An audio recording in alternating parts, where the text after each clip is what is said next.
Hashize imyaka irenga 4 abakunda filime hirya no hino ku isi bakurikirana filime y'uruhererekane ya Squid Game.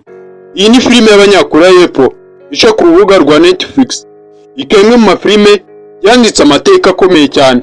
Imwe mu mafilime yagiye aca uduhigo twinshi bitewe n'uko ari imwe mu mafilime yarebwe cyane ku rubuga rwa Netflix.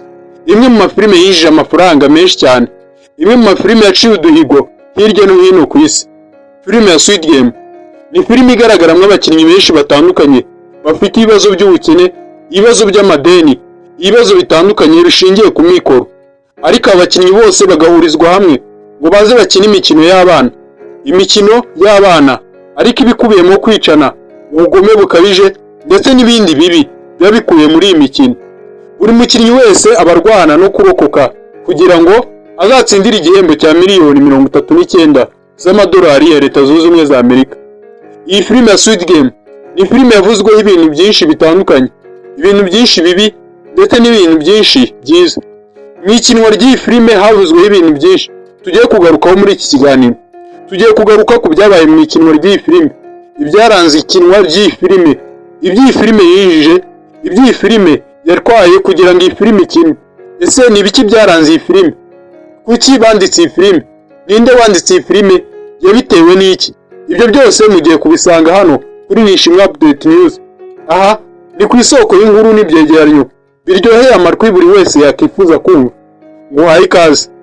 Squid Game ni filime yanditswe mu mwaka wa 2008, gusa biratangaje kubera ko yaje gusohoka nyuma y'imyaka 13 iyi filime yanditswe.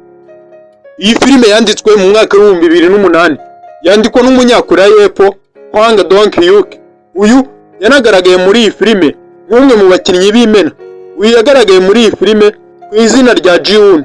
Ji-woon yandika iyi filime mu mwaka wa 2008. Yari umukene ku rwego rwo hejuru, ku rwego rw'uko atari kubona ubushobozi bwo gusohora iyi filime no kuyitunganya ku rwego rwiza. Byatumye yiyambaza inzu zitandukanye mu gihugu cya Koreya y'Epfo zisanzwe ziziho gutunganya amafilime ku rwego rwo hejuru ngo zimufashe gutunganya iyi filime. Ariko buri nzu yose yagendaga ashyira iyi filime yamuteraga urwatsi, ikamubwira ko iyo filime nta kintu kirimo, itarebwa ndetse ibyuzuyemo ari ubugome gusa, nta kintu na gito yakinjiza. Yakomeje kugerageza kujya ku zindi nzu zitandukanye, ariko hose bakamutera utwatsi bamubwira ko iyo filime ya Squid Game nta kintu na kimwe kirimo cyatuma iyo filime irebwa cyane. Gusa nyuma y'imyaka 13 byaje kuba amahirwe kuri Hwang Dong-hyuk bitewe n'uko urubuga rw'Abanyamerika rwa Netflix rwafashe icyemezo cyo gushora amafaranga menshi mu bihangano by'Abanyakoreya y'Epfo, cyane cyane bibanze kuri filime. Mu gushora amafaranga mu bihangano by'Abanyakoreya y'Epfo byatumye filime ya Squid Game ifatwa nk'imwe muri filime zizakinwa, zikanasohorwa, zigatunganywa. Byabaye amahirwe kuri Hwang Dong-hyuk kubera ko umushinga we noneho wari ubonye abawukunda kandi bagiye kuwushyira mu bikorwa. Iyi filime ya Squid Game ku ikubitiro seri yayo ya mbere cyangwa se season yayo ya mbere yasohotse tariki ya 17 ukwezi kwa 9 2021. Nyuma y'imyaka 13 Hwang Dong-hyuk agenda azerera ku nzu zitandukanye zicuruza amafilime kandi zinayatunganya ngo zimufashe gutunganya iyi filime ya Squid Game, ariko bakamutera utwatsi. Igisubizo no kwifuza kwe noneho cyari kibaye nk'igisubije. Hwang ku ikubitiro season yayo ya mbere yararebwe cyane ku rwego rwo hejuru kubera ko yarebwe n'abarenga miliyoni 100 ku rubuga rwa Netflix. Iyi filime yaciye amateka ku rwego rwo hejuru ndetse igenda uca uduhigo dutandukanye ko kuba imwe mu mafilime arebwe cyane ku rubuga rwa Netflix. Season yayo ya kabiri yasohotse tariki ya 26 ukwezi kwa 11 2024. Iyi nayo ubwo bari gufata amashusho no gutunganya iyi filime, umunyamakuru wa BBC yegereye Hwang Dong-hyuk cyangwa se Ji-woon wanditse iyi filime akanayobora n'ibikorwa byo gukina iyi filime. Yamubajije aho yakuye igitekerezo cyo gukina iyi filime kuri uru rwego rwiza ndetse no kuyitunganya no kuyandika. Avuga ko atunganya iyi filime yifashishije ibibazo by'ubukene byari biriho mu isi ndetse anifashisha n'ibibazo by'ubukene yaciyemo we ku giti cyiwe, bituma akusanyiriza ayo makuru yose hamwe akuramo iki gihangano cya filime ya Squid Game. Avuga ko icyo gihe isi yari iri guca mu bibazo bikomeye by'ubukene, aho abakire bakomezaga gukira, abakene bagakomeza gukena birushijeho. Ibyo byose yarabiteranyije, avuga ko abakene bakomezaga kuba abacakara b'abakire. Ibyo byose yarabiteranyije, akuramo igihangano kimwe akita Squid Game. Avuga ko ahandi yakuye igitekerezo ari ku zindi filime z'amahanga zisa n'iyi filime ya Squid Game.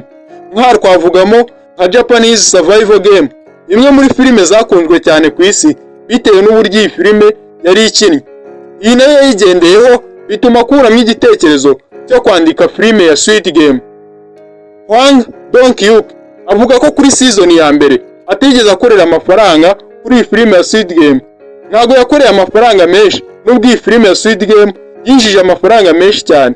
Avuga ko kuri season ya mbere yari yarafashe amadeni menshi kugira ngo yandike iyi filime. Kubera ko yari umukene, bivuze ko byageze naho agurisha laptop we yifashishaga mu kwandika filime kugira ngo abone uburyo akomeza gutunga umuryango we no kwandika amafilime. Byari ibihe bigoye mu kugurisha laptop ye kubera ko ariyo yakoreshaga mu kwandika amafilime. Hwang yabanaga na mama we na nyirakuru mu nzu ntoya mu mujyi wa Seoul mu gihugu cya Korea y'Epfo. Hwang avuga ko rero season ya mbere ikimara gusohoka, amafaranga yakuyemo yari ayo kwishyura amadeni yari yaragiye afata ndetse no kongera gutuza umuryango wiwe aheza. Gusohora season ya kabiri rero avuga ko yari mu rwego rwo kwishumbusha no kugira ngo yongere akuremo ibyo yari yatakaje muri season ya mbere. Season ya gatatu yasohotse tariki ya 27 ukwezi kwa gatandatu umwaka wa 2025. Iyi filime yararebwe ku rwego rwo hejuru. Bivugwa ko urubuga rwa Netflix rwishyuye $850 z'amadolari nk'amafaranga yinjiye kuri uru rubuga rwa Netflix kuri iyi filime ya Squid Game. Squid Game yagaragayemo abakinnyi 456, aho buri mukinnyi yarwanaga no kurokora ubugingo bwe kugira ngo azatsindire igihembo cya $39 z'amadolari ya Leta Zunze Ubumwe za Amerika. Hwang Dong-hyuk uyu ni umukinnyi w'amafilime ku rwego rwo hejuru. Yagiye yandika n'izindi filime nyinshi zitandukanye zagiye zimenyekana mu gihugu cya Korea y'Epfo.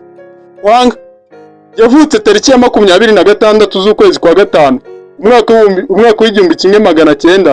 w'1971.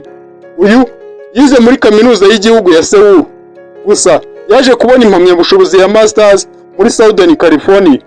Iyi ni impamyabushobozi ya Masters mu bijyanye no gutunganya no gukora amafilime ku rwego rwo hejuru. Uyu ni umwe mu bakinnyi ba filime bagezweho kandi bakunzwe cyane mu gihugu cya Korea y'Epfo. Squid Game ni imwe mu mafilime yahinduye uruganda rwa filime mu gihugu cya Korea y'Epfo ku rwego rwo hejuru. Bitewe n'uko iyi filime uko yarebwaga cyane, byatumye hari n'abandi bifuza kujya kureba ibihangano byo mu gihugu cya Korea y'Epfo. Gusa iyi ni imwe muri filime zikomeje no kurebwa cyane ku rwego rwo hejuru.